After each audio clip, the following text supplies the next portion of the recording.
সর্বপ্রথম আসলে একজন হাতহীন ব্যক্তিকে দেখার পরে আমাদের রোবোটিক হাত তৈরি করার চিন্তা ভাবনা আসে। মানুষের ফেলে দেওয়া জিনিস থেকে যে যন্ত্রপাতিগুলো পাইতাম সেগুলো দিয়ে এনে আমি প্রাথমিকভাবে রোবোটিক কার্যক্রমগুলো সেখান থেকে শুরু করি। 2030-35 সাল নাগাদ আমরা হয়তো পৃথিবীর সবগুলো দেশের মানুষের জন্য কাজ করতে পারবো এজ এ লো কস্ট বাইনে কারণ হিসেবে। হাত হারানোর কষ্ট শুধু একজন ভুক্তভোগী বুঝতে পারেন। ছোট ছোট কাজের জন্য অন্যের উপর নির্ভর করতে হয়, অনেকের জীবন জীবিকাও থমকে যায়।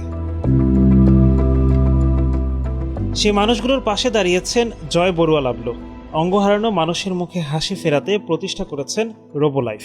রাজধানীর বাড়িধারায় ছোট একটি ল্যাবে চলে সেই কাজ। প্রতিদিন এখানে আসেন হাত হারানো মানুষ, কেউ দুর্ঘটনায়, কেউ অসুস্থতায়, আবার কেউ সহিংসতায় হারিয়েছেন নিজের হাত। এমন সব মানুষের থমকে যাওয়া জীবনে গতি আনতে দিনরাত পরিশ্রম করছেন জয় বড়ুয়া এবং তার দল। এখন পর্যন্ত শতাধিক মানুষকে সেবা দিয়েছে তার প্রতিষ্ঠান। বাইরের দেশের রোবোটিক হাত প্রায় অনেক দাম, 4-5 লাখ টাকা থেকে শুরু হয়, একদম 1 কোটি টাকার উপর পর্যন্ত আছে। সে কারণে তাদের ওই আর্থিক দিকে ক্যাপাসিটি নাই বিদায় তারা কিন্তু বাইরের দেশ থেকে নিয়ে আসতে পারে না। একটা সময় দেখলাম যে একটা রোবোটিক হাত আমি যখনই বানালাম, সোশ্যাল মিডিয়াতে দিলাম, দেখলাম যে প্রচুর মানুষ আসলে এই রোবোটিক হাতের জন্য আমাদেরকে যোগাযোগ করতেছিল, সব বলতেছিল যে এই ধরনের রোবোটিক হাত আমাদের জন্য প্রয়োজন। তো আমরা সর্বপ্রথম আসলে একজন হাতহীন ব্যক্তিকে দেখার পরে আমাদের রোবোটিক হাত তৈরি করার চিন্তা ভাবনা আসে, আর সেই থেকে শুরু করে আমরা এখনো পর্যন্ত আমাদের রোবোটিক হাতের কার্যক্রমগুলো চালিয়ে যাচ্ছি। ছেলেবেলায় এক রুমের বাসায় বাবা, মা, ভাই, বোন সহ থাকতেন জয়। বাবা ছিলেন টেকনিশিয়ান, টেলিভিশন, রেডিও ঠিকঠাকের কাজ করতেন। একসময় দারিদ্রতার সঙ্গে যুদ্ধ করা লাবলু বাবার হাত ধরে হয়ে ওঠেন রোবোলাইফের কারিগর। বাবা যে রেডিও টেলিভিশনগুলো ঠিক করতো, এখানের মধ্যে দেখতাম যে ক্যাপাসিটর, ট্রানজিস্টর, আইসি এগুলো কি, এগুলোর প্রতি আমার অনেক আসলে আগ্রহ জাগে। সো পরবর্তীতে যখনই আসলে বাবা এগুলো রেখে কোনো একটা জায়গায় চলে যেত, আমি সেই সার্কিটগুলো নিয়ে আসলে ঘাটাঘাটি করতাম। তো একটা সময় সেই কাজগুলা আমি ওখান থেকে দেখতাম, দেখার পরবর্তী সময়ে আমি চিন্তা করলাম যে সেই ধরনের কাজগুলো আমি নিজে করার ট্রাই করব। তখন আমি মানুষের ফেলে দেওয়া জিনিস থেকে যে যন্ত্রপাতিগুলো পাইতাম সেগুলো দিয়ে এনে আমি প্রাথমিকভাবে রোবোটিক কার্যক্রমগুলো সেখান থেকে শুরু করি। 2018 সালে রোবোটিক হাত নিয়ে কাজ শুরু করেন জয় বড়ুয়া। পরবর্তীতে বড় ভাই ও বন্ধুদের নিয়ে গড়ে তোলেন রোবোলাইফ। শুরুতে অর্থ ও প্রযুক্তির অভাব থাকলেও থমকে যাননি তিনি। সরকারের অর্থ সহায়তায় তৈরি করেন প্রথম কার্যকর রোবোটিক হাত। সেই হাতের ভিডিও সামাজিক যোগাযোগ মাধ্যমে ছড়িয়ে পড়লে তার কাছে আসতে থাকেন দেশের নানা প্রান্তে ছড়িয়ে থাকা হাত হারানো মানুষ। পাকিস্তান, আফগানিস্তান, তারপরে গানা, আফ্রিকা, চিন্তার মধ্যে আমরা 5টা-6টা দেশে পাঠিয়েছি।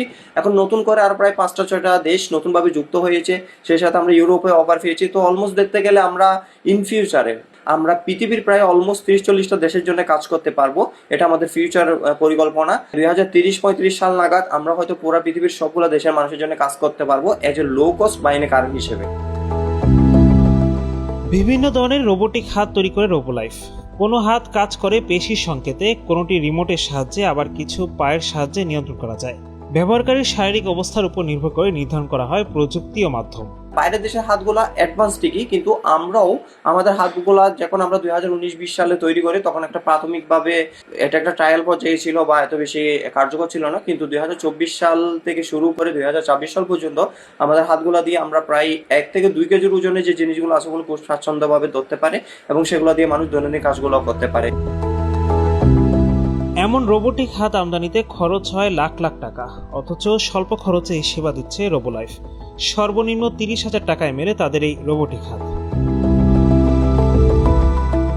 ভবিষ্যতে পক্ষাঘাতগ্রস্ত মানুষের জন্য প্রযুক্তির সাহায্যে পা সহ শরীরের অন্যান্য অঙ্গ তৈরি করতে চান জয় বড়ুয়া লাবলু। কিছুদিন আগে আমি নেদারল্যান্ড এবং ফ্রান্স থেকেও ঘুরে এসেছিলাম। তারা মূলত আমাদেরকে আমন্ত্রণ জানিয়েছিল।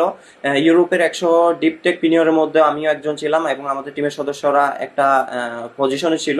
তো সেখানে গিয়েছিলাম, তারা আমাদেরকে সেখানে যাতে আমাদের এই ব্রাঞ্চটা ওপেন করি সে ধরনের একটা অপরচুনিটি বা ওনারা এই বিষয়ে আমাদেরকে অবগত করেছিল। তো আমরা চাইলেই আমাদের এই রকম একটা ব্রাঞ্চ চাইলে আমরা ওখানে করতে পারবো। তখন আমরা ইউরোপের বড় একটা মার্কেট ধরতে পারবো। ওইখান থেকে বসে ওইখানকার যে উত্তর আমেরিকা বা দক্ষিণ আমেরিকা যেই দেশগুলো আছে বা উন্নত রাষ্ট্রগুলো আছে সেখানেও আমরা আমাদের এই রোবোটিক হাতগুলোকে সংযোজন করতে পারবো। শুধু যন্ত্র নির্ভর নয়, মানুষের জীবন বদলে দেওয়ার শক্তি হতে পারে প্রযুক্তি। সেই শক্তিকে কাজে লাগিয়ে মানুষের মুখে হাসি ফেরাতে কাজ করছেন জয় বড়ুয়া লাবলু। দেশের গণ্ডি পেরিয়ে বিদেশের অনেক মানুষের জীবনেও এনে দিয়েছেন নতুন আশা। ধন্যবাদ।